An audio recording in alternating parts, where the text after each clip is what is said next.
Hello, parents, and welcome to our orientation. My name is Mr. Bass, and I am the principal of Lake Richard High School. Thank you for being here and watching this video on our back-to-school orientation for Lake Richard High School. So, first, wanted to introduce just our support team. My name is George Bass. I'm the principal. That is my email in case you ever need to reach me. Our Dean of Academics is Ms. Rachel Lipson, and that is her email in case you ever need to talk or discuss any kind of academic needs. Our Dean of Culture is Mr. Castellanos, and that is his email. And then our office manager is Ms. Gutierrez, and that is her email. If you ever are uncertain of who to email, you can always email all of us by emailing support LCHS@publicschools.org, and then somebody will get back to you. As a reminder, please follow us on Instagram. This is where we try to share a lot of our information. And so if you are not a follower, if you have Instagram, make sure to follow us to get any updates as we share these with our students and also our families. First thing I want to talk about is our first day of school. And so there are a few things that we want to make sure that everybody has for the first day of school. We know that it is a very anxious time for everyone because we haven't been in person in over a year. And so I know there's a lot of anxiety. So our goal today is to kind of go over those procedures so everybody knows what to expect. Before you come to school, we do ask that students fill out the health screening questionnaire. This is a survey. We will send a link to the parents.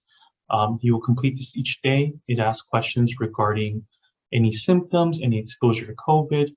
And if you answer all those questions in alignment with our safety protocols, you will receive a green screen, which means you're clear to come to campus. If you do not, you do get a red screen. That means you are not allowed to come to campus or must redo the screening if there was an answer that was incorrect. Please remember to bring masks. All staff and students must wear a mask here at LCHS. And as a reminder, school starts at 8:20 in the morning. As you know, there is sometimes traffic in the morning, so please make sure to account for that, especially on the first day as we're trying to figure out our best way to screen everybody and get everybody in. Campus is open starting at 7 a.m. If students want to arrive early, have breakfast, they can do so starting at 7 a.m. Student schedules, and so we are still working on finalizing schedules. Students will receive those the first day of school. We will post their advisory class outside of the school, and so they will go to advisory and they will receive their schedules. They can also look on PowerSchool. For some students, it already tells them their schedules on there. If there is an error or mistake, there is a form that they can fill out in order to request a schedule change. But just anticipate the first week of school. There being a lot of those, and so it might take a few days, but we will eventually fix any schedule changes that need to be fixed. Next, drop off and pickup. So I want to go over the procedures for dropping students off and picking them up after school. As a reminder, we do have a conditional use permit here at the site, which means that there are certain rules that we and our families must follow in order for us to continue to be here on this site. So let me go over those. So the first thing is that when you're arriving to campus, that you make a right into the campus. So that means that if you're on Glen Oaks, you must be going south on Glen Oaks in order to just turn right into the campus. There is no lefts allowed, and there will be cones there to prevent people from making that left, as it is an unprotected left, and so it is not allowed. As a reminder, we do not have any student parking on campus, and students are not allowed to park on the nearby side streets. And so please make sure that students are not driving and are not parking in our side streets. We are also asking families not to use Cobalt as a shortcut to get to Glen Oaks. What this does is it actually slows down the flow from Glen Oaks and it makes it take twice as long. And so if everybody just takes Glen Oaks, even if it's all the way in the back, it will move a lot faster. Cobalt also doesn't have a light and it is a blind intersection. We are working with the city to try to get that fixed, but it takes time. And in the meantime, we are asking people not to use Cobalt. Definitely don't park in Cobalt Street because we will get a report about that. And we will also have staff stationed there reminding parents and students that they should not be using that street. Students are not allowed to be dropped off outside the complex. And so if you're in the line, please make sure you follow it all the way through and you drop off inside the school. It is very dangerous on Glen Oaks, and if you're dropping off on Glen Oaks, that is a violation. And so we are asking that all students be dropped off if inside of the school. Failure to follow any of these procedures can result in a meeting with administration around alternative educational options. This is not something that we can choose to ignore because, like we said, it puts everybody here at risk of losing the site if we cannot follow our permit rules. As a reminder, students should complete the health questionnaire prior to coming to school in the morning. You can also do it in the drop-off line and make sure it's done by the time you go through.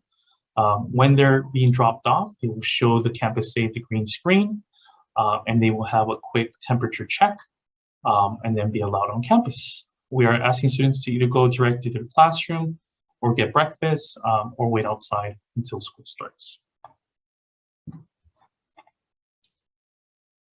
In the afternoons, here at Lakeview, on Mondays, Wednesdays, Thursdays, and Fridays, we dismiss at 3:50 p.m.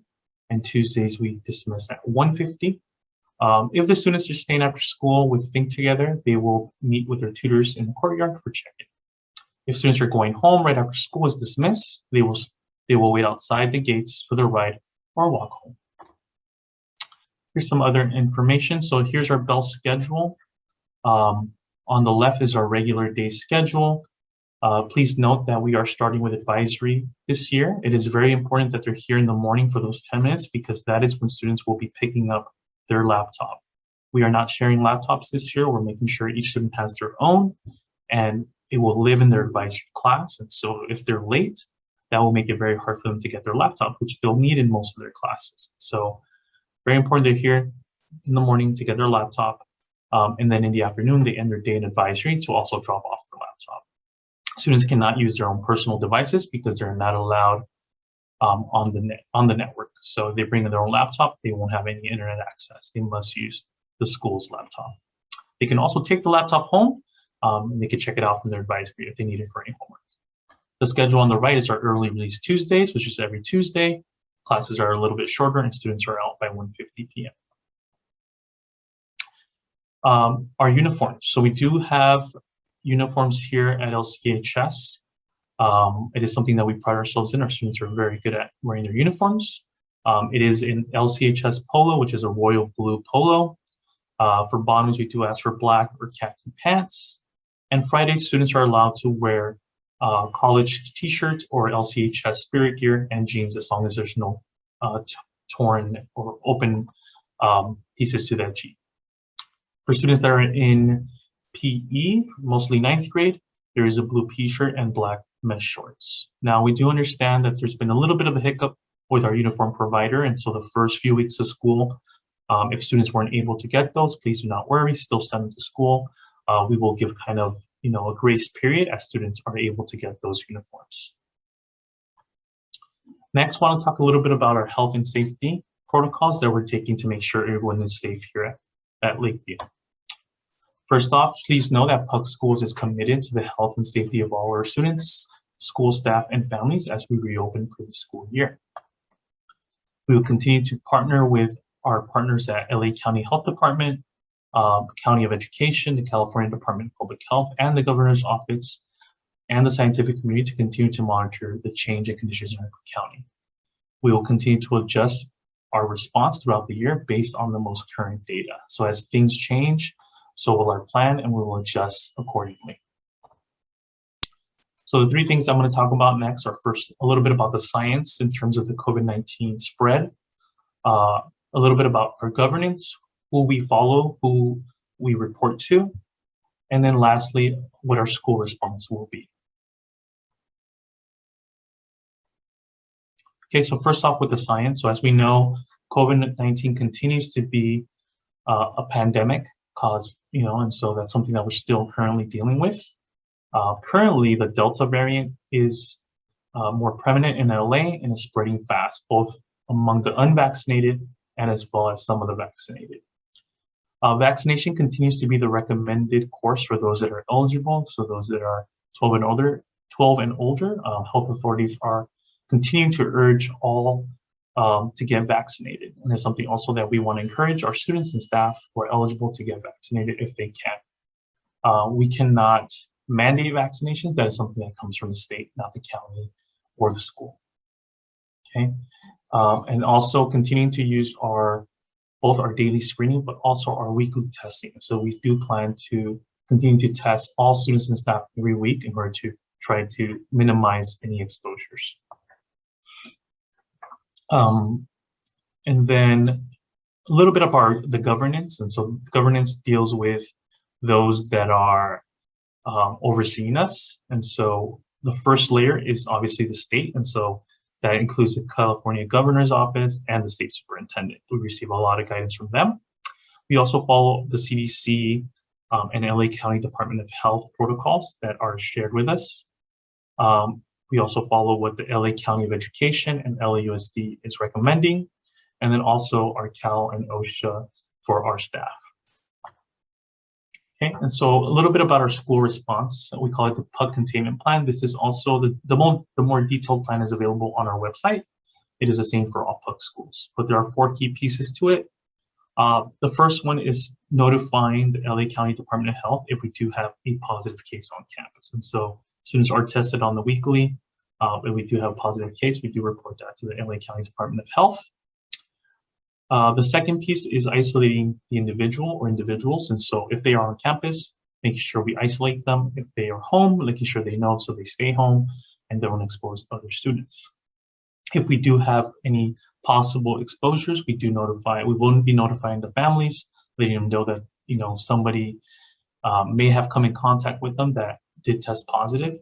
We are not allowed to release the names of those who test positive. That is protected information, but we do notify them if we believe there was some exposure. If the student is vaccinated, they can continue and do not have to take a test unless they are showing symptoms. If they are not vaccinated currently, students must first present a negative result before returning to campus. And all students and staff who do test positive do have to quarantine for 10 days, cannot have any more symptoms, and also have to test negative before returning to campus. Okay. Next, a little bit about our reopening protocol. So we did create one. Again, it's available on our website, and that was submitted and approved by the LA County Department of Health. So that was something that, in order to open in person, was a required piece. We did submit it, and it was approved. And we currently do have a task force, which is led by myself, in looking at our COVID-19. If we have any cases, we do have a task force that meets weekly in order to review our protocols.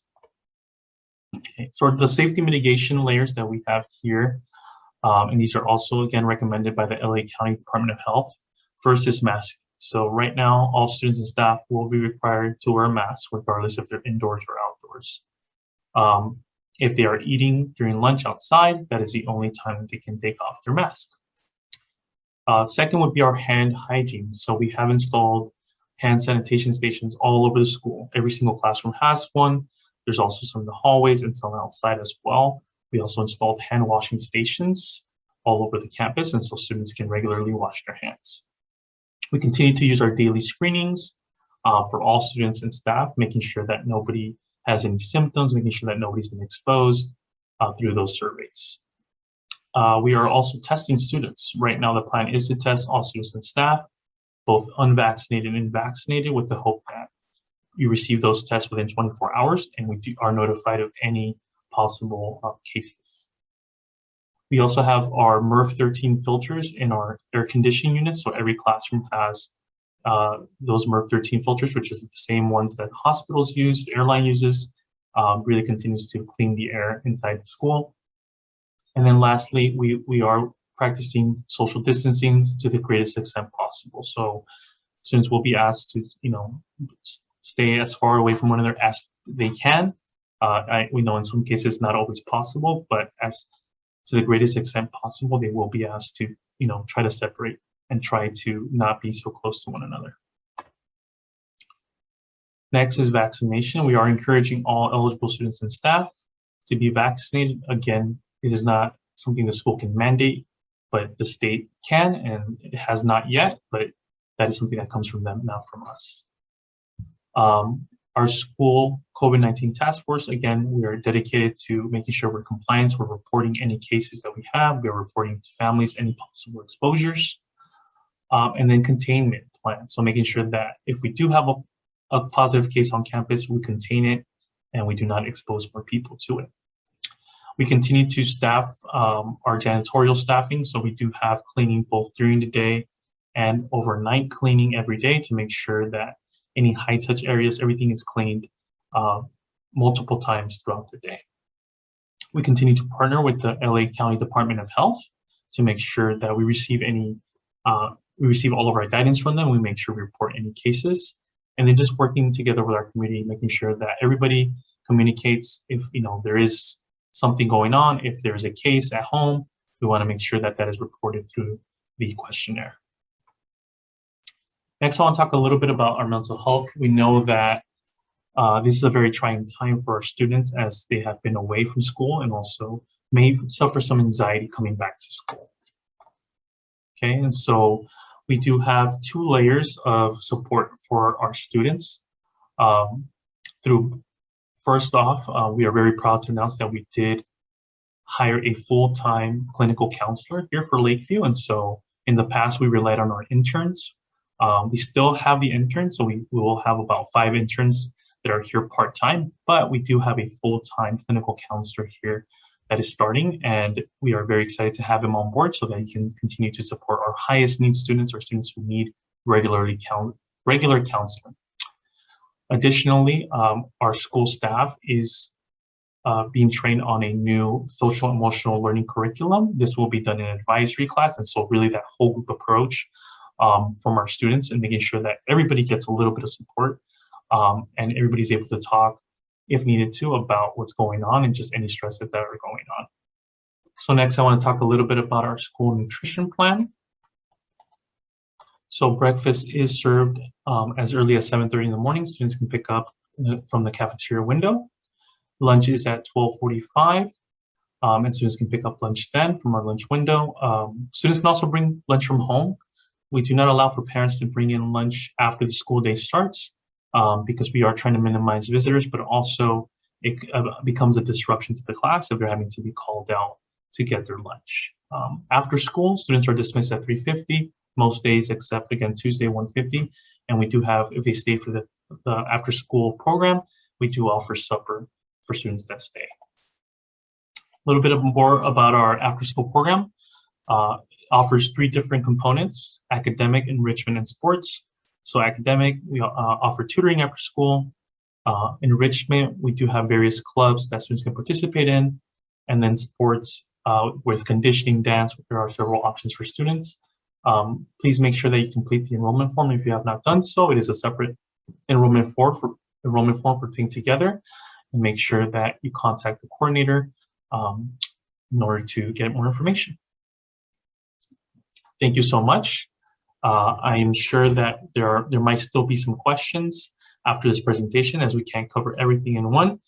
If you do, feel free to call the school. Feel free to send us an email, again, at support@lchs.publicsschools.org. We look forward to having a great year. We know that it's going to be different than any other year, but we are definitely excited just to have the students back on campus face-to-face. Thank you so much.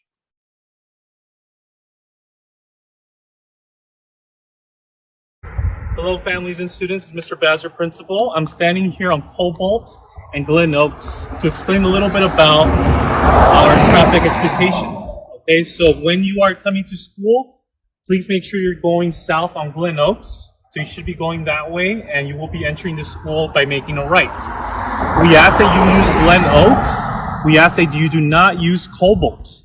Please do not use Cobalt. It is unsafe. As you can see, it is a blind intersection. You cannot really see as cars are coming. Also, it slows down. It slows down the traffic flow if you're coming from Cobalt, because then you're intersecting the traffic. So we're asking that you please do not use Cobalt to cut into Glen Oaks. Do not come from across Cobalt. That is also very dangerous. We are working on getting a traffic light here, but in the meantime, we're asking that you do not come from that side. It is very hard to get into the traffic as well. Also, as a reminder, nobody should be dropped off on Cobalt. Nobody should be dropped off on the sidewalk here. You should be going inside the school for all drop-offs. It is very important that we follow these rules because that is part of our conditional use permit. If we have complaints from our neighbors from Cobalt, there is a possibility that the school will close. So it's very important that we all do our part. Use Glen Oaks, do not use Cobalt, and thank you so much. So once again, when you're coming into the school, you should be coming south on Glen Oaks.